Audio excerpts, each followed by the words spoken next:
আসসালামু আলাইকুম। এটা 16 ফিটের রাস্তা, এই যে খোয়া ফেলানো হয়েছে। এটা পাকা পিচ ডালাই রাস্তা হবে। আমি যে জুম করে দেখাই, ওই যে সামনে যে দোকানপাট আছে, এই রাস্তার সাথে এখানে বাউন্ডারি করা 19 শতাংশ জমি। সামনে যদি দেখাই, আপনার প্রাইমারি স্কুল আছে, ওই সামনে গেলে প্রাইমারি স্কুল সরকারি। এই রাস্তা নিয়ে এই জমিটাই 19 শতাংশ জমি। এটা লোকেশনে যদি বলি, গাজীপুর জেলার শ্রীপুর থানা মাওনা ইউনিয়নের মধ্যে পড়ছে। জমিনের উপরে যে কাঁঠাল গাছ আছে,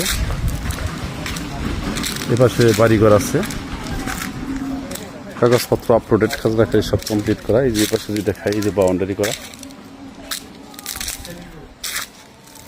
এই যে পাশে যে বাউন্ডারি করা এই জমিটি টোটাল হলো 19 শতাংশ।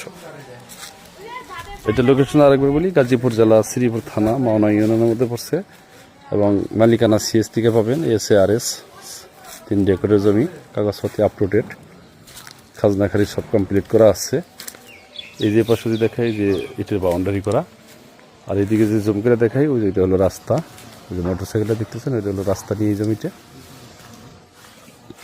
চতুর্পাশে বাউন্ডারি করা। জমিনের উপরে যে সিম গাছ আছে, সিম গাছের জাংলা দেওয়া আছে।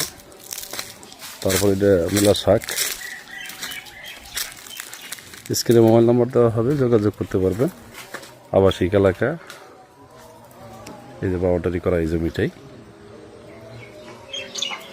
টোটাল জমি 19 শতাংশ, কাগজপত্র আপলোডেড, একদম খাজনাখারি সব কমপ্লিট করা আছে এই জমিটাই। মেন রোড থেকে 3 কিলোমিটার ভিতরে হবে। পাকা রাস্তাটিই বর্তমানে রাস্তার কাজ চলছে। কিছুদিনের ভিতরেই, 15-20 দিনের ভিতরে মনে হয় আপনার পিচ ডালাই রাস্তা হয়ে যাবে। এই জমিটাই বাউন্ডারি করা, চতুর্পাশে বাউন্ডারি করা আছে। ওই চতুর্পাশে বাউন্ডারি করা আছে জমিটা। সকলকে ধন্যবাদ। আসসালামু আলাইকুম।